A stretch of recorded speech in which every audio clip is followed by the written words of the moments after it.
Ferrand vous invite au cœur de l'histoire sur Europe 1. En ce 8 mars, journée internationale de la femme, Franck Ferrand nous parle des premières françaises parlementaires. Bonjour Franck. Bonjour Anissa, bonjour à tous. Un ouvrage de Michel Cointet est paru chez Fayard à la fin de l'année dernière. Les premières femmes parlementaires en France, sous le titre Histoire des 16.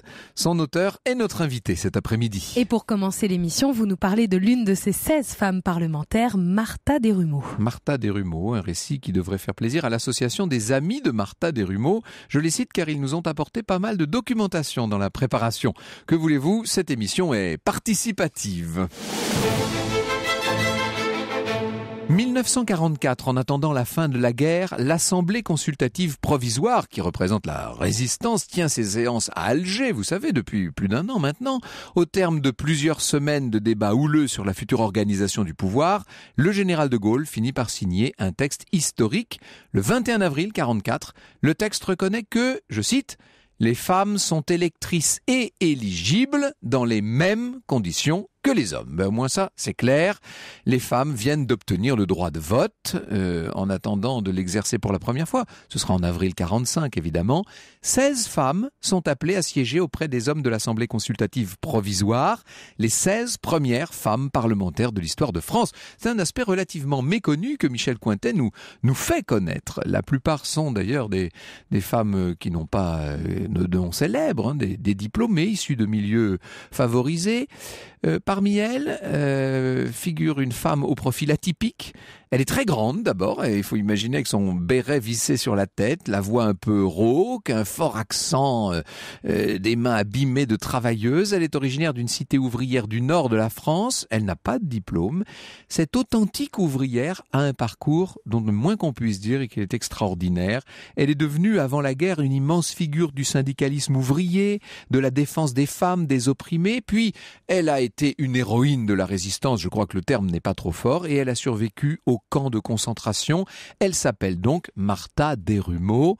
Avant de revenir sur cette figure de légende pour les gens du Nord, on peut dire qu'elle a traversé les pires épreuves et qu'elle a surmonté la misère la plus totale. Jugez-en plutôt.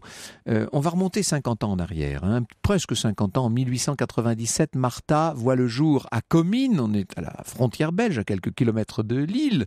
Elle est la 6e de 7 enfants. Dans une famille vraiment pauvre, qui vit du strict nécessaire avec un père employé du gaz qui s'est fait licencier pour insolence.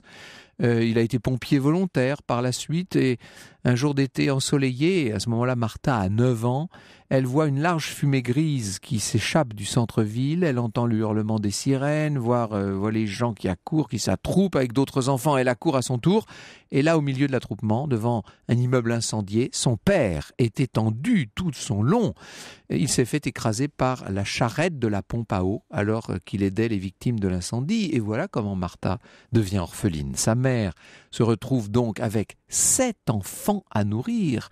Elle ne s'en sort pas, la pauvre femme. Elle trouve à la petite Martha un poste de bonne à tout faire. C'était comme ça qu'on faisait à l'époque. Elle va entrer comme ça dans une famille bourgeoise qui va la nourrir, qui va la loger. Seulement, elle ne supporte pas cette condition. Elle ne supporte pas les humiliations que lui font subir ses employeurs. Et au bout de plusieurs mois, elle s'enfuit. À pied, elle parcourt seule une 30aine de kilomètres pour rentrer chez elle, à Comines. Elle sait ce qu'elle veut, vous savez, elle, son horizon, c'est l'usine. Ça paraît étonnant, elle n'a pas l'âge d'être employée, évidemment, elle devrait être à l'école, qui est quand même obligatoire jusqu'à 12 ans à l'époque. D'ailleurs, elle ne sait ni lire ni écrire, seulement elle toque quand même à la porte d'une filature de textile. La voilà porteuse de bobines, travaillant 10 heures par jour dans le bruit infernal des machines, dans une atmosphère humide et poussiéreuse où les flaques d'eau et d'huile projetées par les métiers à tisser rendent la vie compliquée. Elle travaille vite, cet enfant. Et déjà, elle fait preuve d'un véritable esprit revendicatif lorsque elle l'a de qui tenir, vous rappelez-vous, son père viré pour insolence. Et lorsque son patron lui demande de travailler sur 2 métiers à tisser à la fois, elle répond « Je veux bien, mais à ce moment-là, tu me paies le double ». À 15 ans, la voilà qui prend sa carte à la CGT, à la jeune section du Parti Socialiste. Elle participe à des discussions enflammées, elle loue Jean Jaurès, qui est presque on pourrait dire son idole. Et lorsque Jaurès sera assassiné, elle apprend la nouvelle par bouche à oreille, vous savez, encore une fois, elle ne sait pas lire. On la verra courir à la section socialiste de la ville, mettre le drapeau rouge en berne. C'est elle qui mettra le drapeau en berne. La mort de Jaurès, c'est aussi évidemment le début de la Grande Guerre. Et pour Martha Desrumaux, ça signifie fuir le Nord occupé par les Allemands. Elle va se réfugier à Lyon. C'est là qu'elle vivra une expérience fondatrice. Elle a 20 ans. Les ouvrières de l'usine où elle travaille à Lyon revendiquent pour obtenir une petite augmentation. Elles se mettent en grève. La toute première grève de la jeune femme, vous imaginez ça, et étant donné son tempérament, elle est désignée pour mener la délégation qui s'adressera au patron. Et à force de panache, de pouvoir, de conviction, figurez-vous qu'elle obtient gain de cause. Seulement contre toute attente, cette victoire se transforme en cauchemar. Martha Desrumaux doit signer l'accord négocié avec la direction. Or, vous vous souvenez qu'elle ne sait ni lire ni écrire. Alors pendant toute la nuit qui précède la signature, elle s'entraîne dans sa chambre. Elle s'invente une espèce de gribouillis. Elle s'entraîne à signer et le jour J, finalement, elle est prête. Mais avant de signer, le patron lui demande de relire le texte à voix haute devant ses collègues. Elle hésite. Elle est prête là à perdre la face et elle répond « Eh bien, monsieur, il vaut mieux que votre comptable lise lui-même. Mes camarades verront que cet accord correspond bien à ce que je leur ai dit. » La guerre finit, Martha retourne à Comines, le Nord est dévasté par les combats, les pillages. Dans ce paysage désolé, elle reprend le travail à l'usine, mais surtout, désormais, elle se lance dans un combat sans relâche pour obtenir davantage de droits sociaux pour elle, pour ses camarades. Elle parvient à obtenir pour les ouvrières de son usine, qui pataugent toujours dans les flaques d'huile, elle parvient à obtenir des sabots, des tabliers en toile cirée. Dans les années qui suivent, elle soutient la grève du bassin minier d'Halluin. On est là en 1928, la fameuse grève d'Armentières en 1933. Et alors que le nord de la France est violemment touché par la crise, tout simplement, on est après la grande crise de 30-31 en France, elle organise la première grande marche des chômeurs, marche qui va mener ces insurgés, si j'ose employer le terme, de Lille à Paris. Pendant cette période, elle a bien sûr adhéré au tout jeune parti communiste. Or, les responsables du parti reconnaissent ses talents d'oratrice, son franc-parler. Ils vont la sélectionner pour faire partie d'une délégation de femmes qui vont partir pour Moscou à l'occasion du 10e anniversaire de la Révolution. Donc, on est là en 27. Elle y rencontre notamment Krupskaya, qui est la compagne de Lénine, dont on avait eu l'occasion de parler à ce micro. Elle apprend les techniques de propagande, d'organisation. Et lorsqu'elle est de retour de ce grand voyage, on peut dire qu'elle fait figure de passionnariat. Elle incarne le syndicalisme en tout cas. Elle est Martha à la voix rauque. On connaît son audace et bientôt, sa réputation dépasse la simple région du Nord. En 1936, Martha Desrumaux apparaît carrément dans un grand film, figurez-vous. Dans le film de Jean Renoir, La vie est à nous. Vous savez, un film commandé par le Parti communiste. On y voit la militante jouant son propre rôle, vêtue de son habituel tablier et béret. Elle interprète les femmes. On va l'écouter. On écoute cet extrait. Et voilà qu'aujourd'hui, on parle de nouvelle guerre. Maintenant encore, des mamans pleurent leurs petits de 20 ans. Des femmes pleurent leurs maris. Femmes de France, épouses, mères, fiancées, qui rêvaient d'un avenir meilleur. Aidez-nous à le réaliser. Luttez avec le Parti communiste afin d'obtenir de suite pour vos petits et votre famille du pain, la liberté, la paix, un sort meilleur. Femmes du peuple de France, travailleuses manuelles et intellectuelles, rassemblez-vous pour sauver votre foyer en sauvant la paix. C'est assez magnifique ça, pour cette femme qui ne savait pas lire, qui ne savait pas écrire, vous imaginez. Alors je vous ai dit qu'on est en 1936, c'est l'année évidemment de la victoire du Front populaire aux élections. Pour Martha Desrumaux, c'est une immense victoire et l'ouvrière va se retrouver au cœur d'un événement historique, les fameux accords Matignon, elle, l'enfant du Nord. Mais jamais elle n'imaginerait, même à ce moment-là, ce qui l'attend. Franck Ferrand vous conte l'histoire sur Europe 1. Alors cet après-midi, Franck Ferrand, vous profitez de ce 8 mars, Journée internationale de la femme, pour nous parler des toutes premières femmes parlementaires en France et en particulier l'une d'elles, la féministe résistante et grande figure du syndicalisme ouvrier, Martha Desrumaux. Nous sommes en 1936, le Front populaire est arrivé au pouvoir, on vient de le voir juste avant la pause. Quel rôle va jouer la jeune Martha dans les accords Matignon ? Alors un petit rôle, mais qui mérite d'être signalé. Comme vous le savez, en juin 1936, après les grèves massives, négociations importantes à l'hôtel Matignon pour se mettre d'accord sur de nouveaux droits sociaux. Il y a bien sûr là le président du Conseil, Léon Blum, le ministre de l'Intérieur, Roger Salingro, qui va bientôt se suicider, les délégués patronaux, les délégués de la CGT, Léon Jouot, Benoît Frachon, etc. Ces derniers, les représentants de la CGT, se révoltent contre les salaires des ouvrières de textile dans le Nord, qu'ils jugent ridicules, et à juste titre. Or, les délégués patronaux ne veulent pas croire aux chiffres énoncés. Prouvez-le, disent-ils. Comment le prouver ? Il faudrait avoir des fiches de paie des travailleuses. Le délégué de la CGT, qui a rencontré Martha Desrumaux, c'est Frachon, il se dit qu'après tout, il pourrait faire appel à elle. Il lui demande de venir à Paris et d'apporter des fiches de paie d'ouvrière, et elle va s'exécuter, Martha. Elle arrive, elle saute dans un train pour Paris, en 3e classe, ai-je besoin de vous dire. Elle prend le métro, la voilà à l'hôtel de Matignon, et elle donne ses fameuses fiches de paie. Les accords Matignon aboutiront à de nouveaux droits pour les travailleurs, augmentation des salaires, semaine de 40 heures, congés payés, etc. C'est une victoire certes en demi-teinte pour les camarades de Martha Desrumaux. Pierre Outric nous dit « Revenu dans le Nord, rien n'est réellement réglé. Les patrons du textile résistent, les ouvrières doivent continuer la grève, mais 2 choses ont impressionné Martha, la mobilisation des femmes et la croissance inimaginable des syndicats. À cette époque, Martha va s'engager en Espagne. On est en pleine guerre civile espagnole, bien entendu. Elle met en place des filières par où passent les volontaires des brigades internationales qui vont lutter contre les nationalistes de Franco. Et enfin, elle prend le temps également de se consacrer un peu plus à sa vie personnelle. Ça vous rassure. C'est important. Oui, pour les femmes, c'est important. Mais oui, évidemment. Elle va épouser un métallurgiste qu'elle a rencontré en Russie, Louis Manguine. Ils ont un fils, Louis. Elle partage des moments de complicité avec son jeune enfant, les derniers moments d'insouciance, si vous voulez, avant ce qui se prépare. Et ce qui se prépare, c'est la guerre, bien sûr. Or, avant même que le conflit n'éclate, la trajectoire de Martha Desrumaux est brisée, car en 1938, le gouvernement du radical Daladier, bien entendu, lance sa grande campagne anticommuniste. On est bien avant ce qui va se passer de 1947 à 1949. En 1938, il interdit la publication des journaux communistes, et le 26 septembre 1939, c'est-à-dire juste après l'annonce du pacte germano-soviétique, qui a été une telle bombe pour les communistes français, vous savez, le président du Conseil décrète la dissolution du Parti communiste. Pour Martha, ça c'est un choc.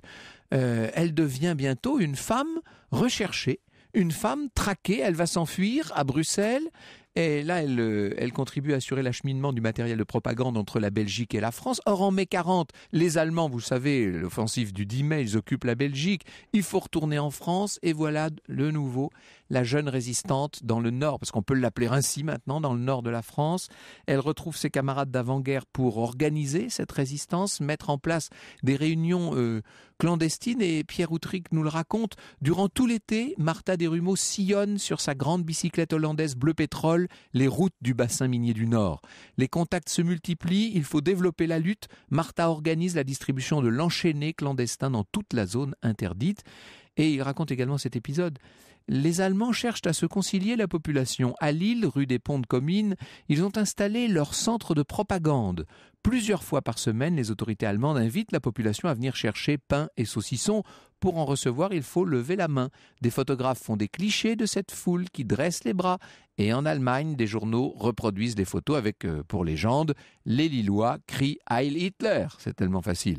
Les photos ont été prises évidemment de telle manière qu'on pourrait croire que certains font effectivement le salut hitlérien. Martha Desrumaux et un certain nombre d'autres résistants vont diffuser des tracts unis comme en 1936. Tout faire contre Hitler. Vive la grève. La syndicaliste vit dans la clandestinité la plus totale. Elle est protégée par la population de la région. Elle a confié son jeune fils. Il a 4 ans à l'époque. Elle l'a confié à une nourrice à Lille. Or, un soir, alors qu'elle rendait visite à son fils, elle s'attarde un peu. D'ordinaire, elle quitte l'appartement de la nourrice avant le couvre-feu. Seulement cette fois, elle décide de rester avec lui pour la nuit. Or, le lendemain matin, à 4 heures, 4 agents de la Gestapo, guidés par un policier français, toquent à la porte de la nourrice et ils vont arrêter Martha. Elle est déplacée de prison en prison. Vous savez comment ça se passait? Loos, Bruxelles, Aix-la-Chapelle, Hanovre, Hambourg. Et finalement, le 27 mars 1942, on la fait monter dans un train. Et elle comprend que le convoi se dirige vers l'Est, loin vers l'Est. Et le lendemain, dans la matinée, le train s'arrêtera au camp de concentration de Ravensbrück. Et c'est à Ravensbrück que se trouvent 3 autres femmes de la région de Comines qui ont bien connu Martha avant la guerre, ou en tout cas ont entendu parler de son rôle dans la lutte ouvrière. Or, à Ravensbrück, il y a une rumeur, c'est que Martha a été arrêtée et fusillée, qu'elle est morte. Et l'une d'elles, Suzanne, raconte. Au petit matin, le 19 mai, il pleut. Ce camp de Ravensbrück paraît plus sinistre encore. Nous sommes parqués, assises sur nos valises. Brusquement, je vois arriver une femme grande, en costume de bagnard, donc en robe rayée. Je crois à une hallucination, sa démarche est celle de Martha. C'est elle! Mais quel bonheur! Je bondis, j'oublie le camp, les SS, je me jette dans ses bras. Je n'oublierai jamais sa première phrase en patois. T'es là aussi, petit. C'est dur, tu sais. Franck Ferrand vous conte l'histoire sur Europe 1. Cet après-midi, Franck Ferrand, à l'occasion de cette émission consacrée aux premières femmes parlementaires, vous avez décidé de nous raconter la vie et le parcours politique de Martha Desrumaux, cette femme passionnée du Nord qui vient d'être déportée à Ravensbrück. Oui, il faut apprendre à survivre dans les camps de concentration, bien sûr. Le travail forcé est épuisant, on a tellement raconté ça ici même. Alors, heureusement, même au camp, s'est mise en place une sorte de résistance clandestine, si vous voulez, organisée notamment par des Polonaises et des Tchèques. L'une d'elles subtilise les cartes roses d'inaptes au travail et elle les remplace par des jaunes, par des cartes d'aptes, pour éviter à certaines femmes de partir vers la mort, tout simplement. Grâce à une de ces Polonaises, Martha Desrumaux parvient à être assignée à l'atelier de tissage, ce qui est quand même moins fatigant que d'extraire du sable et qui la ramène dans ses origines, si je puis dire. Et Martha, bientôt, va participer à un réseau d'entraide clandestin. Elle est chargée de vérifier aux douches que les détenus n'ont ni poux ni gale. Elle prévient les détenus à leur arrivée. Ne dites surtout pas que vous êtes malade. Et avec d'autres femmes, elle détourne des pullovers, du linge qu'elle distribue comme elle peut aux malades. Seulement, la vie est extrêmement dure, extrêmement épuisante et Martha Desrumaux est de plus en plus faible. Elle a attrapé le typhus. Or, un événement va la sauver des camps. On peut dire là quasiment de façon miraculeuse, si j'ose cette expression pour parler de Martha Desrumaux. En avril 1945, sous l'égide de la Croix-Rouge, les autorités allemandes acceptent d'échanger 300 officiers nazis, femmes, des prisonnières, en France contre 300 détenus de Ravensbrück. L'ordre est donné à toutes les détenues françaises de Ravensbrück de se rassembler. Les Allemands choisissent alors 300 femmes parmi les plus valides et toutes sont là, qui se disent que leur dernière heure est arrivée, bien entendu, et Martha est désignée. Elle prend place avec les autres femmes choisies à bord de grands camions blancs. La Gestapo les accompagne jusqu'à la frontière suisse et puis on embarque à bord d'un train pour Paris et là, à la gare, le général de Gaulle qui est là, qui les accueille. Elles sont rescapées. On est en avril 1945, là, le 14 avril 1945 et quelques jours plus tard, Martha est de retour à Lille. Elle a pris le train pour Lille. À Lille, nous raconte Pierre Auteric, par bouche à oreille, la nouvelle s'est répandue comme une traînée de poudre. Martha est de retour, Martha est rescapée. Ses camarades d'avant-guerre pleurent des larmes de soulagement, leurs yeux scintillent de joie.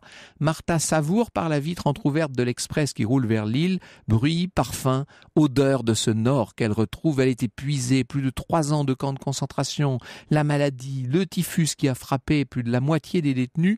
Ils sont des centaines à se précipiter à la vieille gare de Lille à l'heure où le train de Paris doit arriver. Ceux qui la reconnaissent se taisent, marqués par l'émotion, surpris par ce visage émacié, ce corps, ces bras grêles. À peine revenue dans le Nord, Martha reprend son activité militante et on se demande mais où trouve-t-elle l'énergie de tout cela? En 1945, elle est désignée parmi les 16 femmes dont on parlait tout à l'heure pour aller siéger à l'Assemblée consultative provisoire. Elle n'aura pas la force de siéger autrement que symboliquement à l'Assemblée, nous dit Michel Cointet, et préfère les fonctions dans sa région où elle est considérée comme une héroïne. Elle deviendra maire adjoint de Lille, co-secrétaire générale de l'Union départementale CGT du Nord. Elle rendra son dernier souffle plus de 30 ans plus tard, en 1982. Le chemin a été long, il a été semé d'embûches, d'épreuves sans cesse surmontées et récemment, une campagne a même été lancée pour que cette ouvrière, pour que cette passionnariat du Nord, comme l'appellent certains, puisse faire au Panthéon une entrée que chacun jugera méritée. Bonjour Michel Cointet. Bonjour. Ce qui est extraordinaire, c'est que vous l'avez rencontrée, vous, cette Martha Desrumaux? Oui, mais je ne savais pas qui elle était. Un jour, dans un petit salon du livre à Evenos, dans le Var, en me promenant, je vois que des livres. Alors, j'aime beaucoup les livres. Donc, je fais un petit tour et puis j'achète un livre très connu d'ailleurs de l'association, enfin publié par un collectif sur les femmes à Ravensbrück. Et donc, elle me fait une dédicace. Bon, je fais pas trop attention, et je le mets de côté dans ma bibliothèque. Et quand j'ai écrit le livre, quand même, je me dis, il faut que je fouille dans la bibliothèque. Là, j'ai des sources intéressantes. Et je regarde, il y a la dédicace signée Martha Desrumeaux. Et ça m'a beaucoup intéressée parce qu'on a dit qu'elle n'avait pas appris à lire, à écrire. En fait, elle a été formée quand même dans l'école du socialisme et du syndicalisme le dimanche après-midi, et une institutrice a essayé de lui apprendre à lire et écrire, ce qu'elle a assez bien réussi finalement. Ça a été complété par la suite d'une femme fort intelligente. Et sa dédicace était là au moment où j'écrivais. Elle vous l'avait signé, le livre, bien sûr. Oui, elle me l'avait signé, mais vous savez, on ne fait pas toujours attention. Et puis elle n'a pas dit, parce qu'à l'époque on ne disait pas « je suis une grande résistante ». Ça ne se faisait pas. Vous avez le souvenir de cette grande dame avec un béret, etc. Vaguement, vaguement, mais si vous voulez, je ne la voyais pas dans ce contexte, si vous voulez, au milieu du ensoleillé, au milieu des oliviers, dans un décor assez enchanteur, ou d'ailleurs endroit où elle est morte. Elle a pris sa retraite ici avec son mari. En 1982. Or, l'enfance que nous avons très rapide avec Mathilde Hirsch racontée là, est l'enfance d'un personnage de Zola, disons les choses. C'est tout à fait Zola, très jeune. Et en même temps, c'est Zola. Et puis peut-être avez-vous lu ça. Maintenant, ça se lit plus beaucoup, mais moi j'ai lu dans mon enfance un petit roman d'Hector Malot qui s'appelait En famille. Évidemment. Et ça se passait chez le tisseur Saint. Et c'est tout à fait cette histoire-là. Et d'ailleurs, on retrouve ce thème aussi de la jeune fille qui veut la petite fille, parce que c'est une petite fille, qui veut travailler dans une entreprise et à l'usine, ne pas être domestique. Ça, je crois que c'est quand même un élément de la fierté ouvrière du 19e siècle que vous avez très très bien souligné tout à l'heure. Un refus de toute forme de servilité qui, chez son père déjà, était un véritable viatique. Il s'accrochait à ça, et elle fait pareil, elle ensuite. Elle va se... Fierté en fait, oui. Grande dignité, disons.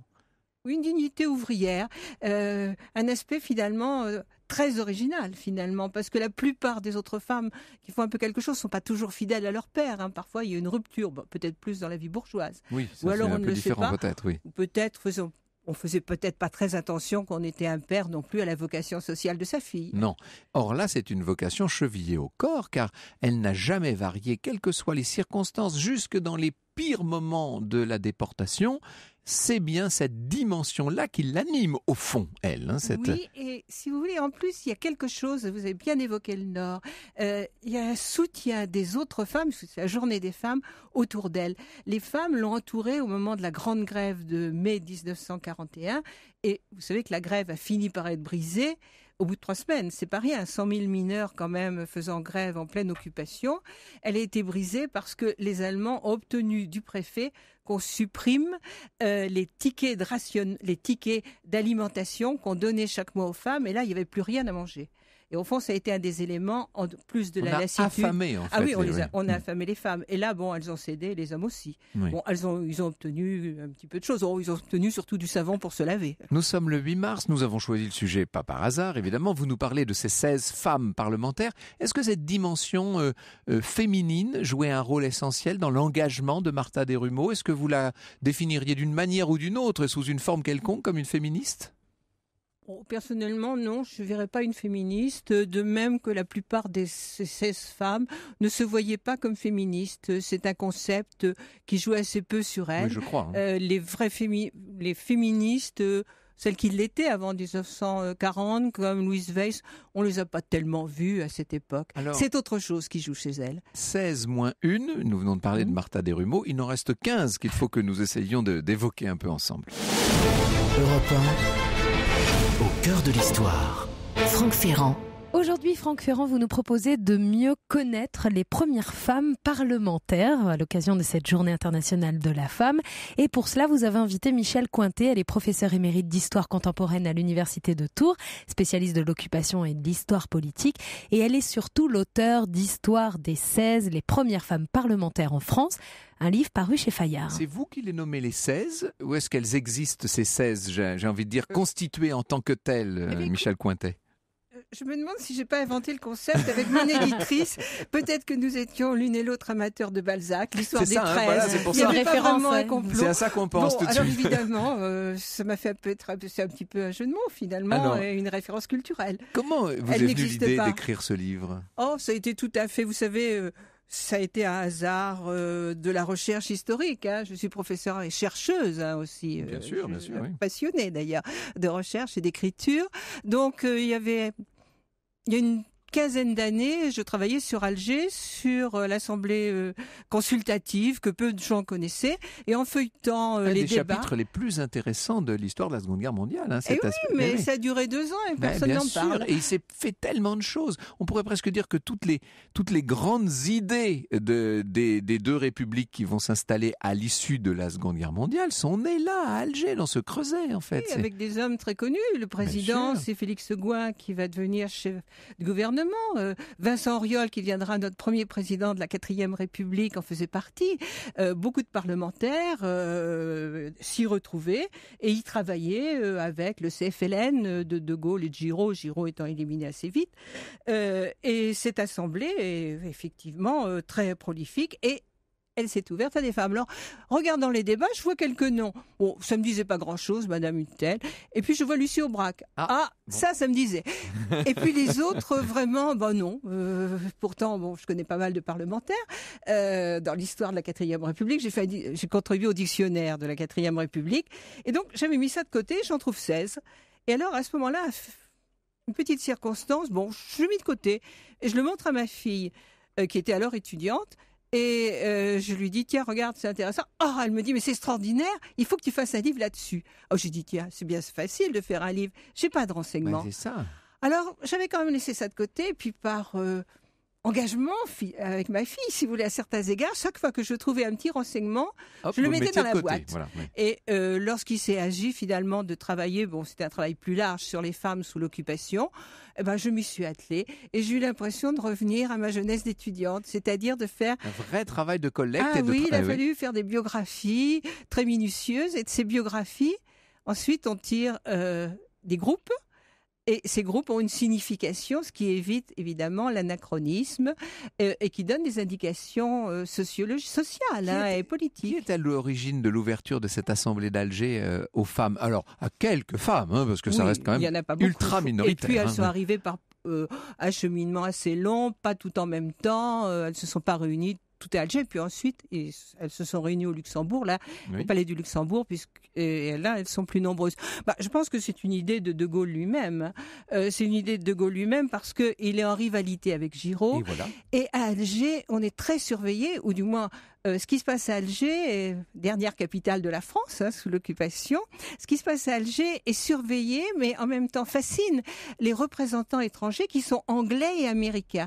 Et dans ces deux pays, Angleterre et Grande-Bretagne, les femmes ont le droit de vote. Et donc, il y avait un côté un peu anglo-saxon, c'est-à-dire qu'on voulait montrer aux Américains et aux Anglais qu'on n'était pas plus coincés, plus réactionnaires qu'eux. C'est ça l'idée? Oui, c'est très important parce que la France a vraiment été à l'heure anglaise. Et les Anglais nous ont appris beaucoup de choses. Oui, bien sûr. Regardez Clémentine Churchill, on l'a oublié, mais Clémentine Churchill, en 1923, remplace son mari qui a la grippe et fait sa campagne électorale et fait des discours. On n'imagine pas ça en France. Non, bien sûr. Donc il y a une école britannique. Nous avons été à l'école britannique. Bon, il faut le lire de temps en temps. Nous avions, avec Béatrix de Laulnoy, évoqué récemment Clémentine Churchill et nous avons vu à quel point cette femme avait un tempérament hors du commun. C'est presque au niveau de son mari, d'une certaine manière. Gilberte Brossolette, donc il va faire partie de ces femmes, se révèle à Londres. Alors, justement, qui sont-elles, ces femmes? Parce que entre Gilberte Brossolette, Lucie Aubrac ou Martha Desrumeaux, qui sont les trois seules pour l'instant que nous commencions à connaître,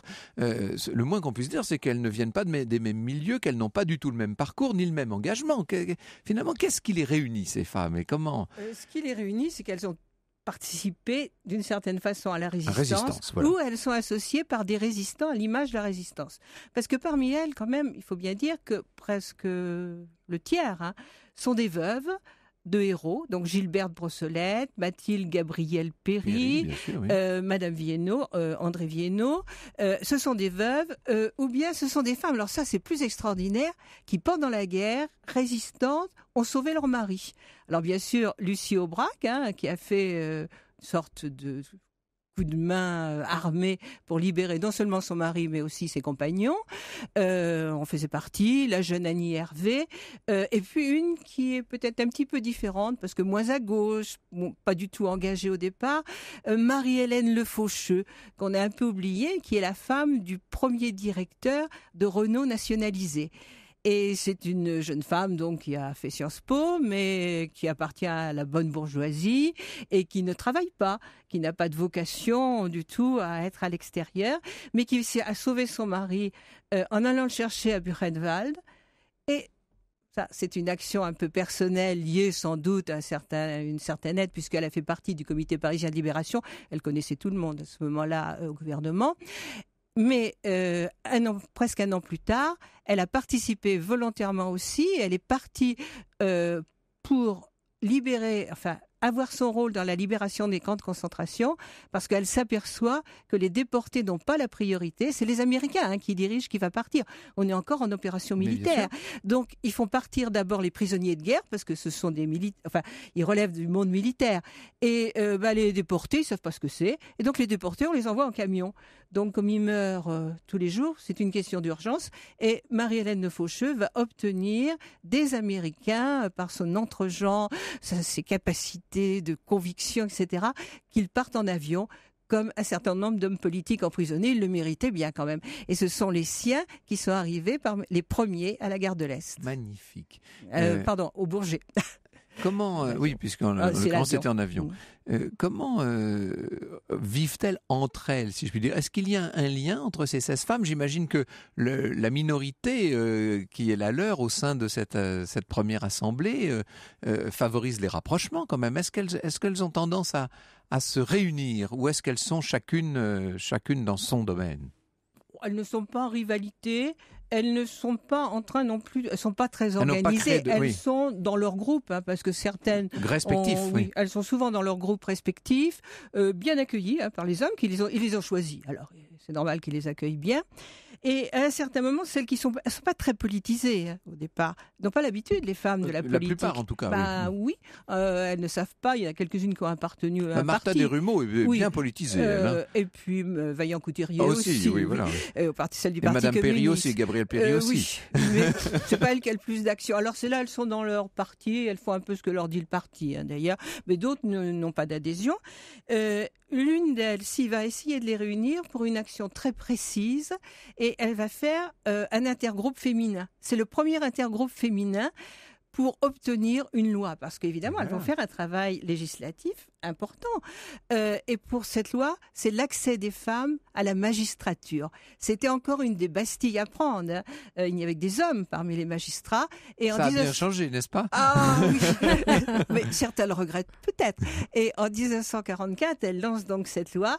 Et là, toutes les femmes, quel que soit leur parti, venant du MRP, c'est ce qu'il y avait de plus à gauche, jusqu'au Parti communiste, se sont toutes associées. Et surtout, elles ont transmis le flambeau jusqu'à ce que la loi soit votée. Ça a pris 2 ans. C'est seulement en 1946 que cette loi a été votée, parce qu'il y avait une forte opposition. Et d'ailleurs, petite anecdote, c'est à ce moment-là que dans la famille Veil, on se met d'accord sur la destinée professionnelle de Simone. Simone Veil, après la déportation, donc a repris ses études. Elle a comme vocation, elle veut être avocate. Mais son mari, elle doit demander un peu l'autorisation à son mari. Et son mari n'est pas d'accord. Et il trouve que c'est pas un milieu qui convient à une femme, c'est trop dur. Je sais pas trop ce qu'il pense. Et donc, il n'est pas d'accord. Et un ami vient leur dire, vous savez, une loi vient d'être publiée, la magistrature s'ouvre aux femmes, et c'est sa vocation. Bon, ça a été sa vocation, mais ça n'a pas été drôle pour elle, parce que une fois qu'elle était magistrate, elle n'a pas été bien accueillie, et on l'a mis à ce qu'il y a de pire. Ce n'était que le début de à ce qu'il y a de pire, vous l'avez vu hier, la pénitentiaire. Eh oui, bien sûr. Et pendant des années, elle est restée à la pénitentiaire, et elle en est sortie. Je l'ai appris après l'écriture de ce livre par Marie-France Garot, qui l'en a sorti. Et elle était avocate, elle. Oui, et elle a dit, elle l'avait connue au ministère de la Justice, et elle a dit, on ne peut pas la laisser là, c'est absolument impossible à vivre. Qui était André Viénot? Qui était André Defer? Qui était Marthe Simard? C'est ce que nous voyons avec vous dans un instant. Europe 1 au cœur de l'histoire. Franck Ferrand. Aujourd'hui, nous parlons des premières femmes parlementaires. Franck, vous recevez Michèle Cointet. Elle est professeure émérite d'histoire contemporaine à l'université de Tours, spécialiste de l'occupation et d'histoire politique. Et elle est l'auteure d'Histoire des 16, les premières femmes parlementaires en France, paru chez Fayard. Drôle de personnage que Marthe Simard. Elle est québécoise, elle, en fait. Hein? Ah oui, elle était française, née en Algérie, veuve. Elle a épousé un chirurgien québécois et elle est devenue québécoise. Elle s'est parfaitement intégrée dans ce milieu avec il y a eu un petit peu de méfiance à l'égard d'une Française qui n'était pas du milieu, etc. Et puis la défaite arrive et là, elle souffre véritablement de loin de ne rien pouvoir faire pour son pays, très soutenue d'ailleurs par son mari. Et elle veut faire quelque chose et elle va fonder les premiers comités de soutien à la France libre au Québec. Mais c'est pas rien, il faut parcourir ce vaste pays et puis surtout, elle se met en porte-à-faux et même en opposition au milieu social et professionnel de sa famille, parce que n'oublions pas que le Québec était très pétainiste, pour des raisons en partie religieuses d'ailleurs, et puis pour des raisons anti-anglaises aussi. Bien sûr, oui. Et dans ce milieu-là, elle est quand même très mal vue. Sa maison a été couverte de croix gammées, d'insultes, mais elle a tenu. On peut dire que de l'autre côté de l'Atlantique, d'une façon générale, on ne comprenait pas vraiment la démarche du général de Gaulle. Donc voilà. Pas du tout, mais il y a un certain nombre d'Américains, d'Américaines, de Canadiens qui ont quand même soutenu de Gaulle, puisqu'ils ont adhéré, ils ont apporté des bijoux, ils ont apporté des fourrures qu'on a revendues, ils ont apporté de l'argent, et ça a été un des plus grands comités de soutien à de Gaulle à l'étranger. Donc, elle a été choisie, elle, je pense personnellement, par le général de Gaulle. Vous insistez toujours sur le lien avec les maris, les époux. Ça joue un rôle, en fait. C'est-à-dire que ce sont des couples, en fait. On ne peut pas trop distinguer à l'époque. Oui, je crois. Enfin, j'aime beaucoup que vous me posiez cette question. Parce que, il y a un peu une tendance du mouvement féministe d'oublier les hommes ou de dire que les femmes agissent contre les hommes. Là, moi, je le vois pas du tout. Ce sont des couples et on ne peut pas voir si vous voulez. On ne les sépare pas de leur mari, mort ou vivant, d'ailleurs, puisqu'elles peuvent être choisies aussi comme veuves, héroïnes. Ça tient peut-être au recrutement dans la résistance. Vous savez, on recrute dans la résistance, je pourrais dire, par cooptation, c'est-à-dire des gens qu'on connaît. Alors, pas pour les femmes de milieu professionnel, puisqu'elles sont peu engagées dans les professions actives. Donc, c'est dans la famille, c'est le mari, c'est le frère aussi, assez souvent. Parfois un fils aussi qui vous recrute. Donc, l'aspect familial est très important. Et il y a des couples à la consultative, les Aubrac, les Hervé et les Defer. Seconde Madame Defer est là. Parlez de nous, de cette André Defer. Madame Defer, c'est la seconde à épouser Gaston Defer. Après, qu'il soit tombé amoureux d'elle à Dakar dans sa jeunesse. Elle est très liée au milieu surréaliste. Elle se cherche un peu, étudiante. Elle ne sait pas si elle va reprendre la tradition de la famille Aboulker, c'est une Aboulker d'Alger, de la médecine. Elle est un peu tentée. Et là, il l'épouse. Alors au début, ça se passe pas trop bien entre eux parce que lui est socialiste. Elle est quand même proche du Parti communiste. Et au moment de la guerre d'Espagne, elle veut partir en Espagne en laissant tout. Alors ils font une entente provisoire et puis leurs chemins se séparent un petit peu pendant la guerre puisqu'elle devient clandestine dans l'Isère. Et là d'ailleurs elle trouve son jeune cousin José Albouquer, le très beau José, comme on disait, celui qui a occupé Alger dans la nuit de novembre 1942, pour lequel elle aura de tendres sentiments. Mais il n'empêche que, Gaston Defer, occupé par les événements politiques à Marseille, son mari lui dit « Moi, j'ai pas du tout le temps d'aller à l'Assemblée consultative, puisque tout simplement, il s'occupe de contrer les communistes à Marseille, c'est pas évident, il peut pas lâcher du tout la ville, et il lui demande de le remplacer. Il lui demande si elle veut bien le remplacer. Et elle le remplace de manière extrêmement vive et vigoureuse. C'est une très bonne oratrice, c'est une femme qui fait des analyses extrêmement dures de la situation en Algérie. Mais elle ne continuera pas dans la vie politique, elle veut être médecin et elle épousera son cousin, José, et ce sera un couple merveilleux jusqu'à la fin. Ils mourront l'un et l'autre très vieux, médecins l'un et l'autre. une autre André, c'est André Viennot, qui alors elle est... elles sont toutes très à gauche, hein, d'ailleurs, toutes ces femmes. Il y a que finalement j'en ai trouvé une qui n'était pas très à gauche. Oui. Je ne savais pas au départ ce que ça serait. C'est ce qu'on trouve dans la recherche.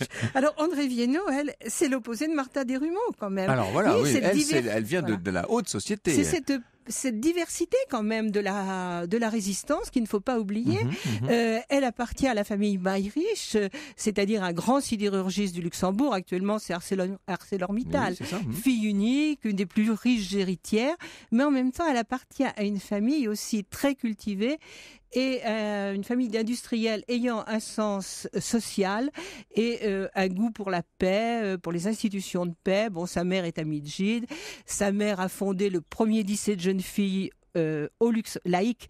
On est très laïque dans sa famille, au Luxembourg, et elle-même donc va épouser André Viennot, qui est ambassadeur de la France libre auprès des Britanniques et qui est mort à la tâche d'épuisement.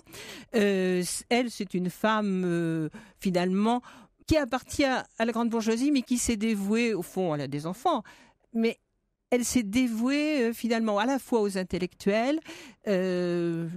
Elle a fait une fondation pour les écrivains et qui s'est dévouée énormément, si vous voulez, quand même à la vie politique qui la fascine, moins au niveau national qu'au niveau local. Elle est dans les Ardennes, elle est finie maire de Rocroi, et dans la vie politique, elle s'est assez vite opposée d'ailleurs au général de Gaulle, qu'elle a un peu déçue peut-être, comme la plupart de ces femmes d'ailleurs, Oui. ont fini par décevoir de Gaulle parce qu'elles ont du caractère et finalement elles s'opposent à lui, en particulier sur la décolonisation.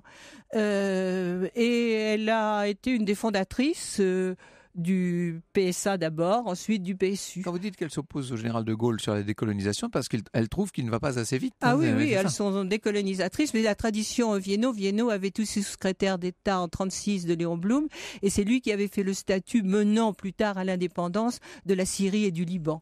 Donc là, elle trouve que de Gaulle ne va pas assez vite. Je pense que ça lui a coûté un poste de ministre peut-être, mais elle a quand même été, c'est la seule de ces 16 qui sera sous-secrétaire d'État. Alors oui, voilà, quand même. Elle est dans un gouvernement. Oui. Elle était sous-secrétaire d'État d'un gouvernement à la jeunesse et au sport.